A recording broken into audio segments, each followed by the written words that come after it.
ગુજરાતમાં એક સાથે 6 જિલ્લાઓની અંદર આજે રેડ એલર્ટ આપવામાં આવ્યું છે।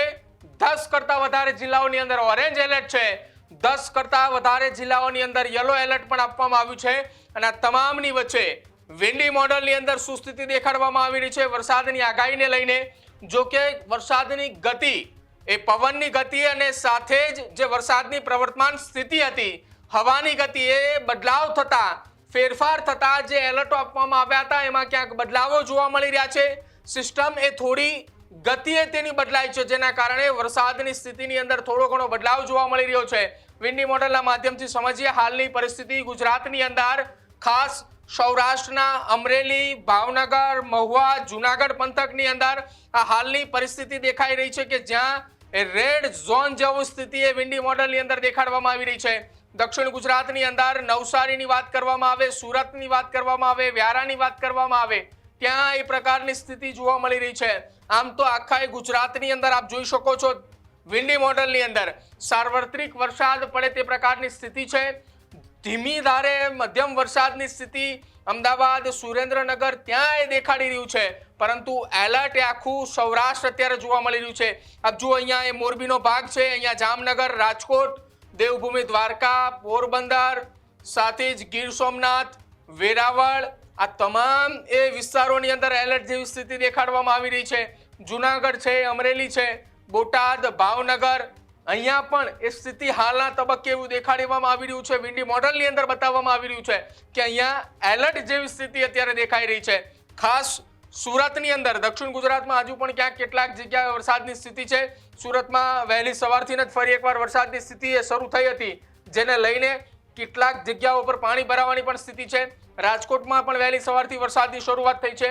આ પરિસ્થિતિ આજે બપોરના સમયગાળાની છે। ધીરે ધીરે જેમ જેમ આગળ જઈએ એમ પરિસ્થિતિ એ બદલાઈ રહી છે। સાંજના સમયની જો વાત કરવામાં આવે તો આજના સાંજના લગભગ 5 થી 6 વાગ્યાની આસપાસ વાત કરીએ તો જે રેડ ઝોન સૌરાષ્ટ્રની અંદર દેખાડવામાં આવી રહ્યું હતું એની સ્થિતિ બદલાઈ છે।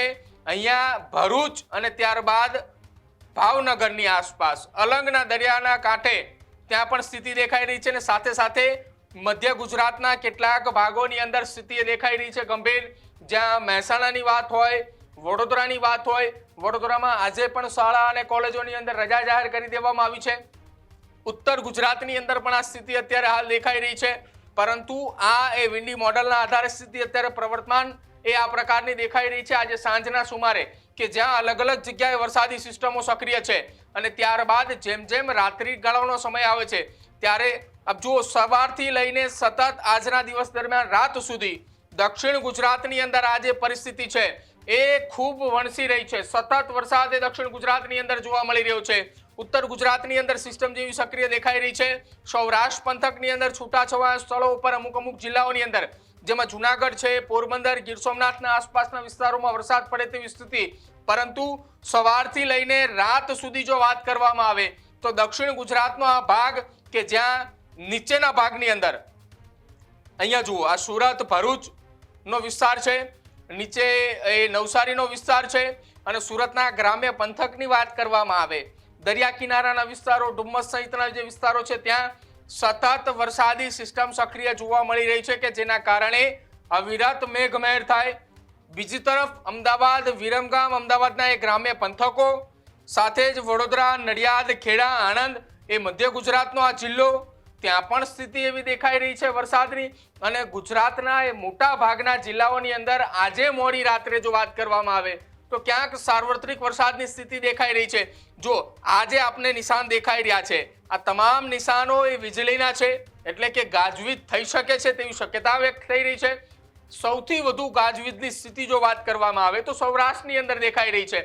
આ જુઓ દરિયાની અંદરનો ભાગ પણ છે અને જમીન પરના એ ભાગની અંદર જિલ્લાઓમાં પણ વીજળીની સ્થિતિ અત્યારે હાલ દેખાઈ રહી છે અને આખા ગુજરાતની અંદર મોડી રાત્રે સાર્વત્રિક વરસાદની સ્થિતિ હાલ અત્યારે લાગી રહી છે।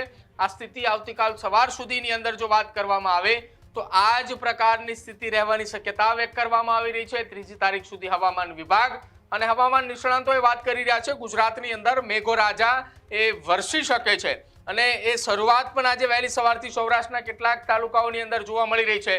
આ સ્થિતિ આજે રાતના 12 વાગ્યાની છે। ધીરે ધીરે સ્થિતિમાં એ આગળ જેમ જઈએ રાતના 12ની જગ્યાએ સવારના વહેલા 4 વાગ્યાની આસપાસ અથવા તો એની કરતાં પણ સવારના સમયગાળા એટલે કે આવતીકાલ સવારે 2જી તારીખના રોજ સવારના સમયના ગાળાની આસપાસ એટલે કે 4-5 વાગ્યાની સુમારે જો વાત કરવામાં આવે તો સ્થિતિ ફરી એકવાર કચ્છ તરફ જોવા મળી રહી છે. ગુજરાતની અંદર એ સિસ્ટમ જે છે તે હજુ પણ અલગ અલગ જગ્યાઓ પર જોવા મળી રહી છે.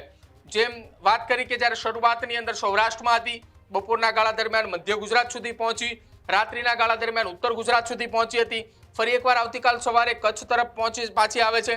એટલે પવનની ગતિ, જે ફોર્સ સાથે પવન આવી રહ્યો છે, પવનની ગતિ અને એની દિશાની અંદર જે પરિવર્તન થઈ રહ્યું છે એના કારણે આ સ્થિતિ અત્યારે દેખાઈ રહી છે.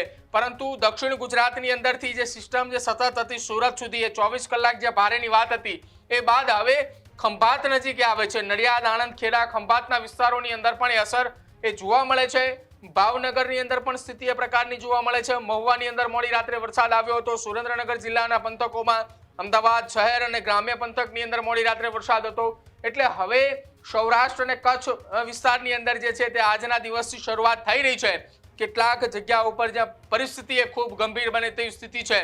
પરંતુ આ તમામની વચ્ચે આઈએમડી એટલે કે કેન્દ્રીય હવામાન વિભાગ દ્વારા પણ ગતરોજ એક મેપ આપવામાં આવ્યો હતો, એક જાહેરાત કરવામાં આવી હતી કે ગુજરાત રિજિયન અને સૌરાષ્ટ્ર રિજિયનના કેટલાક એ શહેરો અને કેટલાક એ જિલ્લાઓની અંદર પૂર જેવી પરિસ્થિતિનું નિર્માણ થાય તેવી શક્યતા વ્યક્ત કરવામાં આવી હતી. જો કે આ હવાની ગતિ જે છે એ અને સાથે જેની દિશા બદલાણી કે જેના કારણે વાતાવરણની અંદર થોડા અંશે ફેરફાર નોંધાયા, પરંતુ એ થોડા અંશના ફેરફારના કારણે વરસાદની સ્થિતિ પણ એ ક્યાંક આ પરિસ્થિતિ પ્રમાણે હાલ બદલાતી જોવા મળે છે. બાકી 3 તારીખ સુધી ગુજરાતની અંદર જે વરસાદી સિસ્ટમ હતી એ નવસારીથી લઈને એ સીધો આખો ભાગ એ કચ્છ તરફ આખો જઈ રહ્યો હતો અને સતત 3 દિવસ સુધી એ રેડ એલર્ટની સ્થિતિ હતી. પરંતુ હવે તેમાં ક્યાંક થોડાક અંશે એ બદલાવ જોવા મળી રહ્યો છે કે જેના કારણે કેટલાક વિસ્તારોની અંદર વરસાદથી રાહત મળશે અને જે ખેડૂતોના ખેતરોની અંદર ધોધમાર વરસાદ પડ્યો છે ત્યાં ક્યાંક થોડાક અંશે જો વરાપ નીકળે છે તો ખેડૂતોને પણ રાહત મળે તેવી શક્યતા છે. ખેડૂત ભાઈઓ છે ખેતરમાં ડ્રોન ઉડાવતા હોય છે ત્યારે આપણે એક પ્રશ્ન સતાવતો હોય છે કે જે આપણે અત્યાર સુધી જીપીએસ ટેકનોલોજીવાળા ડ્રોન વાપર્યા છે, જેથી કરીને મોબાઈલ ટાવર છે અથવા તો હાઈ ટેન્શન લાઇન પસાર થતી હોય, કોઈ વૃક્ષો હોય, ત્યારે જે જીપીએસ ટેકનોલોજીવાળા ડ્રોન છે એમાં ટકરાય અને ટ્રેસ થાય છે. પણ એગ્રીઓન લાવ્યું છે જીએનએસએસ ટેકનોલોજી ડ્રોન, જેથી કરીને એ ડ્રોન છે એ કોઈ જગ્યાએ ટકરાય નહીં, પોતાની રીતે જ ડિસિઝન લે છે અને મૂવ થઈ જાય છે. જેથી કરીને જીએનએસએસ ટેકનોલોજી ડ્રોન છે એ વાપરવાનો આગ્રહ રાખો. અત્યારે જ ન્યૂઝરૂમ ગુજરાતની યુટ્યુબ ચેનલને સબસ્ક્રાઇબ કરો અને ઇન્સ્ટાગ્રામ અને ફેસબુક પર ફોલો કરો. અપડેટ રહો, સત્યની સાથે રહો.